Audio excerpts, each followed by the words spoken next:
Navon, est-ce qu'on a crié trop vite à l'intifada? On sent qu'il y a encore des tensions, mais on ne peut plus vraiment parler d'émeute aujourd'hui.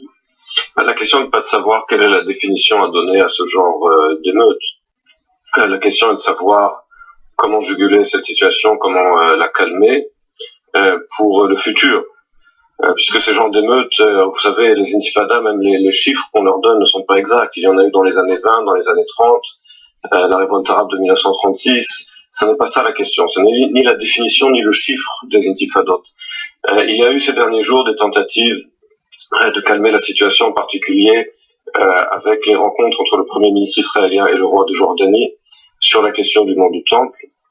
Et on voit aujourd'hui, finalement, une tentative de la Jordanie de reprendre ses responsabilités sur la question de Jérusalem. Des discussions qui ont porté leurs fruits, parce qu'on voit quand même il y a là un changement important, puisque je vous rappelle qu'en 1988, la Jordanie avait déclaré officiellement qu'elle se désengageait complètement de la rive occidentale du Jourdain, et c'est dans ce vide qu'est rentré l'OLP à l'époque, et qu'Arafat, donc le 15 novembre 88, avait déclaré l'indépendance de l'État palestinien sous la tutelle de l'OLP. Donc il y a là, je dirais, un certain renversement de la situation, dans la mesure où Abbas, lui, est en concurrence avec le Hamas pour ses discours extrêmement violents, son incitation à la haine, et où la Jordanie semble reprendre progressivement ses responsabilités sur Jérusalem, et peut-être demain sur la rive occidentale du Jourdain.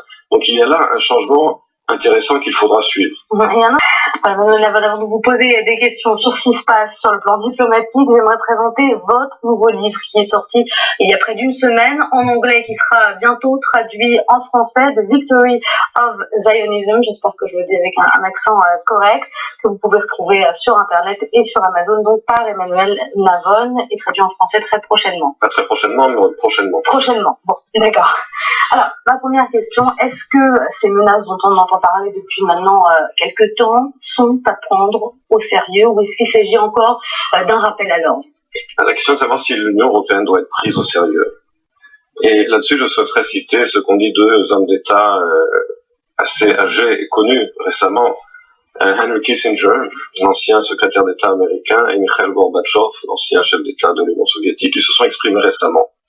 Et les deux ont dit qu'il est très difficile aujourd'hui de prendre l'Europe au sérieux quand on voit la façon dont elle échoue sur toutes les scènes diplomatiques, qu'il s'agisse du dossier ukrainien, où Henry Kissinger et Gorbatchev accusent l'Europe de ne pas comprendre la réalité internationale. À part de faire de la morale et donner des discours de morale, l'Europe est incompétente, est impotente sur la scène internationale. C'était vrai dans les années 90 sur la crise yougoslave. Et quand on voit aujourd'hui le rôle de l'Europe sur le dossier du conflit moyen-oriental, d'abord, qui est-ce qui mène la lutte, comme d'habitude, hier contre les talibans en Afghanistan, aujourd'hui contre l'État islamique en Irak? Ce sont les États-Unis, ce n'est pas l'Europe. Et qu'est-ce qui reste à l'Europe aujourd'hui? C'est ce conflit, faire des déclarations sur le conflit israélo-palestinien. Maintenant, qu'est-ce que l'Europe pourrait faire effectivement pour faire avancer la paix? Eh bien, dans un conflit, il y a deux parties. Or, l'Europe ne parle de sanctions aujourd'hui que sur Israël, comme si l'échec des négociations ces 20 dernières années, était imputable uniquement à Israël. Qu'en est-il par exemple du droit au retour? Pourquoi est-ce que l'Europe ne fait pas pression sur l'OLP pour abandonner le droit au retour qui est incompatible avec la solution de 2 États pour 2 nations? Là, on n'entend pas l'Union européenne. Or, tous les échecs des 20 dernières années, dont Camp David, dont Annapolis, dont les dernières négociations entre Tzipi Livni et Saïb Arikat, ont buté sur la question du droit au retour et le refus explicite de Mahmoud Abbas, qu'il a répété récemment, de transiger sur le droit au retour. Et là, on n'entend pas l'Europe dire aux Palestiniens, si vous voulez un État, 2 États pour 2 nations, alors il faut abandonner le droit du retour. D'accord. Alors, on parle de ces sanctions, on parle aussi de la reconnaissance de l'État de Palestine par de plus en plus de pays européens. Est-ce que finalement, toutes ces sanctions vont finir par peser, ou peuvent finir par influencer la politique de Benyamin Netanyahou du gouvernement israélien? Il faut distinguer entre les deux choses, les reconnaissances du soi-disant État palestinien et les sanctions. Ça fait partie d'une politique de pression générale venant de l'Union européenne. Ça fait partie d'une politique de pression générale, mais il faut quand même distinguer les deux. Sur la politique des sanctions, il faut bien comprendre une chose. L'économie israélienne est imboycottable. Qu'est-ce que ça veut dire? Nous ne sommes pas l'Afrique du Sud des années 80. L'Afrique du Sud, c'était une économie qui dépendait de ses ressources naturelles et qui était très facilement boycottable. Israël est une économie de haute technologie, et par conséquent, boycotter Israël, c'est boycotter toute la haute technologie qui aujourd'hui est vitale à l'Europe. Donc, l'économie israélienne est imboycottable. Vous pensez pas qu'Israël a plus besoin de l'Union européenne que l'Union européenne a besoin d'Israël? Israël a besoin de l'Union européenne. Je dis simplement que ces sanctions économiques n'auront aucune efficacité parce que l'économie israélienne, en tant qu'économie de high-tech, n'est pas boycottable. L'Europe a également besoin d'Israël.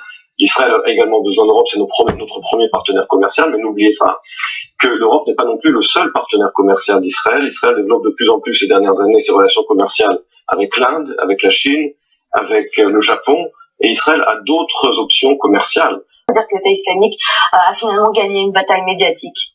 C'est sûr que l'État islamique, d'abord, bien qu'étant une organisation moyenâgeuse du point de vue de son idéologie, sait très bien utiliser les technologies très modernes développées par l'Occident qu'il haït autant, qu'il s'agit des réseaux sociaux, de YouTube, etc. Et il faut bien comprendre aujourd'hui que la propagande et l'usage de la communication moderne fait partie intégrante des organisations terroristes. C'est ce que certains théoriciens de la guerre appellent la guerre de la 4e génération, à savoir porter atteinte au moral de l'adversaire par le biais de télécommunications modernes. Ce sont les Vietnamiens qui avaient utilisé cette technique contre les Américains à l'époque de la guerre du Vietnam, avec l'usage de la télévision pour porter atteinte au moral des États-Unis et convaincre les Américains qu'ils n'avaient aucune chance au Vietnam et qu'ils se battaient pour une guerre désespérée. Alors quels moyens justement les Américains de lutter contre cette tactique qui utilise leurs propres valeurs, leurs propres moyens de... Il y a là un combat asymétrique entre une superpuissance et une organisation moyenâgeuse, mais qui touche au talon d'Achille de l'Amérique, comme l'ont fait à l'époque les Vietnamiens. Et il y a également une idéologie derrière ça. À l'époque des Vietnamiens, c'était le communisme. Aujourd'hui, c'est l'islamisme radical. Il est indiscutable qu'il y a là un talon d'Achille de l'Occident. Et sur cette lutte asymétrique, il faut bien comprendre que l'Occident a besoin également d'une fermeté idéologique. Si l'Occident ne se sent pas qu'il se bat pour certaines valeurs, alors on voit difficilement comment il peut se battre. Ça suffit pas d'avoir la supériorité technologique, comme l'a prouvé la guerre du Vietnam. Il faut avoir certaines convictions. Daesh, l'État islamique, ils ont des convictions. Est-ce que l'Occident a des convictions aussi? C'est ça la question. Justement, cette loi sur le nucléaire, est-ce qu'elle entre en conflit avec les principes de démocratie? D'abord, quelques remises au point. La déclaration d'indépendance de l'État d'Israël, contrairement à ce que disent certains, ne garantit pas le caractère juif de l'État d'Israël. Pourquoi? La déclaration d'indépendance parle de l'établissement d'un État juif en terre d'Israël. Non. État juif, nous déclarons par la présence l'établissement d'un État juif en terre d'Israël dont le nom sera État d'Israël.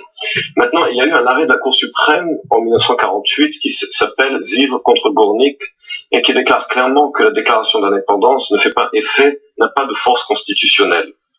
Donc il y en a uniquement quelque chose de déclaratif et pas de constitutionnel. Donc l'État d'Israël... Il y a un risque en essayant de constitutionnaliser le caractère juif de l'État d'Israël, un risque de porter atteinte à la démocratie? Est-ce qu'on pose cette question concernant tous les États-nations, par exemple en Europe? Est-ce que quelqu'un pose la question de savoir si la Slovaquie ne veut pas être à la fois slovaque et démocratique? Que la République tchèque, le caractère slovaque de l'État slovaque est inscrit dans la Constitution, c'est ça la question. Dans beaucoup d'États démocratiques, oui, la Constitution déclare à la fois l'identité de l'État, la séparation des pouvoirs et les droits individuels. Donc oui, la plupart des constitutions dans le monde déclarent l'identité de l'État. Les lois fondamentales de l'État d'Israël, malheureusement, Israël n'a pas de constitution. Israël n'a pas de constitution, Israël a uniquement des lois fondamentales.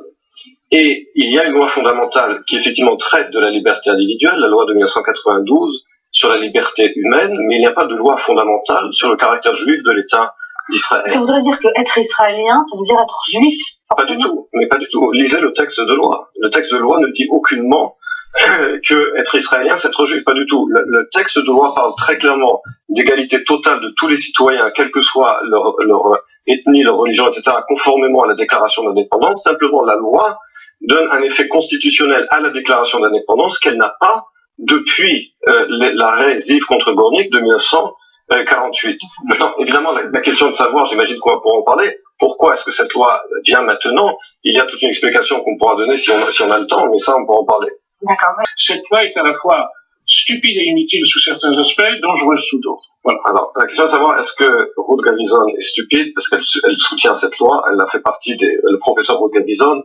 Je vous rappelle que parmi les initiateurs de cette loi, en 1911, celui qui a soumis la loi, c'était Avi Dirter du parti Kadima. Il avait la signature de presque tous les membres du parti Kadima. Elle était soutenue à l'époque également par des membres du parti travailliste. Elle l'est toujours aujourd'hui par exemple par Einat Wilf, qui est une ancienne députée du Parti travailliste. Est-ce que tous ces gens également sont stupides? Mais il y a peut-être une question. Si je puis Il y a peut-être une question de timing aussi. Est-ce que Ruth Gavison également est stupide? Il y a peut-être une question de timing, puisque j'aimerais juste que vous réagissiez sur cette déclaration de Yaakov Perry, ministre au sein du parti de Tzipi Livni, qui dit qu'il est irresponsable de débattre sur cette loi au vu des tensions actuelles.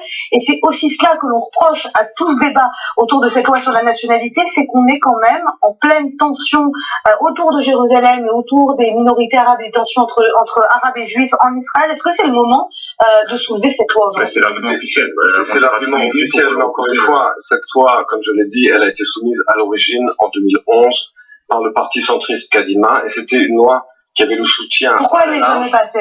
Elle n'est jamais passée parce que Tzipi Livni, à l'époque, une fois qu'elle est devenue chef du parti Kadima, a exigé de tous les membres du parti Kadima de retirer leur signature uniquement pour se venger contre Avi Dichter, qu'elle déteste. C'est de la pure politique tout ça. Ne nous fâchons pas la face. C'est de la politique intérieure de Tzipi Livni et du parti Kadima. Présenter cela aujourd'hui comme une initiative de droite, factuellement, c'est faux, puisque c'est une initiative qui est venue du parti Kadima, qui a le soutien, entre autres, de Einat Wilf du parti travailliste, du professeur. C'est un parti centre-droite quand même, le parti Kadima. Oui, enfin de centre, on peut l'appeler de centre-gauche, de centre-droite, mais ça n'est pas un parti de droite. Et même chose de Einat Wilf du Parti travailliste, ou ancien député du Parti travailliste, même chose de Ruth Gavison, la professeure Ruth Gavison. Maintenant, il faut comprendre une chose, c'est qu'il y a en Israël depuis les années 90 ce qu'on appelle la révolution constitutionnelle de Aaron Barak. Il y a un phénomène en Israël depuis 20 ans, il faut bien comprendre, dans lequel Aaron Barak a ouvert les portes de la haute cour de justice à tout le monde, en éliminant le droit de standing, en décidant que la haute cour de justice peut annuler des décisions du gouvernement, des lois de la Knesset, pas seulement si elles sont illégales, mais également et déraisonnables d'après la Cour suprême elle-même, et cela a ouvert une boîte de Pandore ces 20 dernières années dans laquelle cela est utilisé par des organisations telles que Iftar, telles que Adala, des organisations qui sont contre le caractère juif de l'État d'Israël, qui utilisent cet outil pour annuler des lois et des décisions du gouvernement qui ont trait au caractère juif de l'État d'Israël. Donc il y a une brèche juridique qui n'est pas traitée légalement. C'est ça le but de cette loi. Les termes, on n'est pas encore d'accord sur les termes de la loi, puisque Benjamin Netanyahu a dit qu'il voulait une version un petit peu plus modérée de cette loi, contrairement à celle qui a été proposée. C'est justement la raison pour laquelle Ruth Gavison est impliquée dans la rédaction de cette loi, qu'il y a plusieurs versions, mais je rappelle que la professeure Ruth Gavison elle-même est en faveur de cette loi.